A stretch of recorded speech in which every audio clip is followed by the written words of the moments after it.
அதனாலதான் ஒரு அஜர்த்து பேசுறாரு பாருங்க, அதாவது மறுமையில என்ன நடக்கும் அப்படின்னு அவர் சொல்லி காட்டுறாரு. மறுமையில நடக்குமா, மகசர் மைதானத்தில் நடக்கக்கூடிய நிகழ்வை பத்தி பேசுறாரு, கேளுங்க. வந்துட்டு போனாங்களே, இத உடம்பு சம்பந்தப்பட்ட நோய் அல்ல, கல்பு சம்பந்தப்பட்ட நோய். நிம்மதி இல்லை, ராகத்தில்லை, கண்ணியம் இல்லை, மரியாதை இல்லை. அல்லாஹு தஆலாவின் நல்லடியார்களே, என் அருமை சகோதரர்களே, கியாமத்து நாள்ல நாங்க அல்லாஹ்வுக்கு பயந்துதான் எல்லாம் செய்யறோம். ஆனால் மஹ்ஷர் மைதானத்துல அந்த இக்கட்டான நிலைமையில நாங்க சுவர்க்கமா நரகமா என்று பயந்து இருக்கிற நேரத்துல குத்துபு நாயகம் வருவாங்க, ரிஃபாய் நாயகம் வருவாங்க, ஷாதுல் நாயகம் வருவாங்க, காஜா முயினுத்தீன் சிஸ்தி நாயகம் வருவாங்க, ஷாவுல் ஹமீத் நாகூரி நாயகம் வருவாங்க ரலியல்லாஹு அன்ஹும். அவர்களை பின்தொடர்ந்த எல்லா ஷேகுமார்களும் வருவாங்க. வந்து அவங்களோட சங்கையான கையால ஒவ்வொரு கவரங்களுக்கு தருவாங்க. விளங்குச்சா? எங்க நடக்கிறது? உங்க வீட்டு பக்கத்துல நடக்கிறத சொல்லல அவர். மகசர் மைதானத்தில் நடக்கிறது சொல்லிட்டு இருக்காரு. மகசர் மைதானத்துல குத்துபு நாயகம் வருவார், சையது நாயகம் வருவார். உங்களுக்கு என்ன கொடுப்பா? கவர் ஒண்ணு கொடுப்பா, ஒரு கவர் ஒண்ணு கொடுப்பாரா உங்களுக்கு. அந்த கவரை நம்ம திருப்பி பார்த்தோம்னா அந்த உள்ள என்ன இருக்குமா, அதை அவரை விளக்குறாரு பாருங்க. ஒரு காகித துண்டு மாதிரி என்ன சரி ஒன்ற தருவாங்க. தந்தா இது உங்களோட ஹக்கு, ஆனா எங்ககிட்ட தான் இருந்தது. பார்த்தா என்ன, இவ்வளவு காலமும் அவர் குத்துபு நாயகத்திட பேர்ல ஓதின ஃபாத்திஹாவும் யாசீனும். கவருக்குள்ள என்ன இருக்கும்?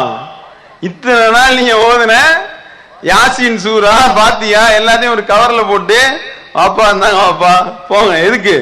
சொர்க்கத்துக்குள்ள போறதுக்கு. எப்படின்னு பாருங்க, அல்லாஹ்வை எந்த இடத்துல வச்சிருக்காங்கன்னு பாருங்க, அல்லாஹ்வுக்கு இவர்கள் கொடுக்கக்கூடிய கண்ணியத்தை பாருங்க.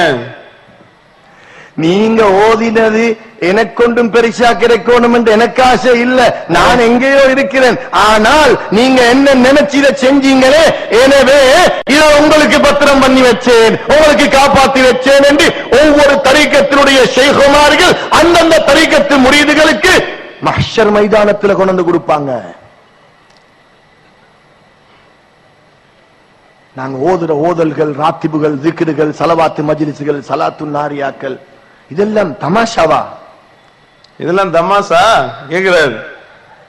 எல்லாம் கவர்ல போட்டு கொடுப்பாங்கப்பா, உனக்கு சட்டியில போட்டு கொடுப்பாங்க உங்களுக்கு. நீ வாங்கிட்டு நேரடியா என்ன செஞ்சிடலாம், யாராவது கிட்ட போட்டாங்கன்னா உருவா சொர்க்கத்துக்குள்ள கவர் வச்சிருக்கேன்டா, அப்படி கவர் வச்சிருக்கேன்டா அப்படின்னு சொல்லி உள்ளே போகலாம் என்று சொல்கின்றார்கள் என்றால், அப்ப அல்லாஹ்வை எந்த இடத்துல வச்சிருக்கீங்க நீங்க? அல்லாஹ் நீங்க என்ன சொன்னாலும் அவுலியாக்கள் என்ற பெயர்ல நீங்க இருக்கக்கூடிய, நீங்க செய்யக்கூடிய எல்லா அட்டூழியங்களையும் கேட்டுட்டு அல்லாஹ் உடனே சொர்க்கத்துக்குள்ள விட்டுருவானா? மறுமை நாளை பற்றி இவர்களுக்கு என்னன்னு தெரியுமா? மறுமை நாளை பற்றி அல்லாஹ் தன்னுடைய திருமறையில் என்ன சொல்லி காட்டுகின்றான் தெரியுமா? வமா அதிராக மா யௌமுத்தீன் சும்ம மா அதிராக மா யௌமுத்தீன் யௌமலா தம்லிகு நஃப்ஸுன் லி நஃப்ஸின் ஷையா வல் அம்ரு யௌமஇதின் லில்லாஹ். மறுமை நாள்னா என்னன்னு தெரியுமா உனக்கு? அல்லாஹ் கேக்குறான். அந்த நாள்ல எந்த ஒரு ஆன்மாவும் எந்த ஒரு ஆன்மாவுக்கும் எந்த உதவியும் செய்ய முடியாது. வல் அம்ரு யௌமஇதின் லில்லாஹ், அதிகாரங்கள் அனைத்தும் அல்லாஹ்வுக்கே உரியது என்று அல்லாஹ் தன்னுடைய திருமறையில சொல்லி காட்டுகின்றான்.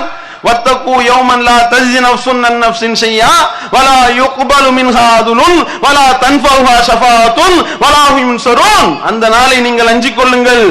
அந்த நாள் சாதாரண நாளா? அந்த நாளில் யாரும் எந்த ஒரு ஆன்மாவும் எந்த ஒரு ஆன்மாவுக்கும் எந்த உதவியும் செய்ய முடியாத நாள்.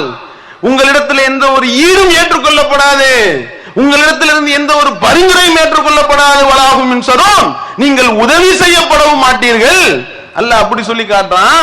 மன் ஸல்லதி யஸ்மஉ இன்தஹு இல்லா பிஇذنி, அல்லாஹ்வுடைய அனுமதி இல்லாம அவன்கிட்ட எவன்டா பரிந்து பேச முடியும்னு அல்லாஹ் கேக்குறான்.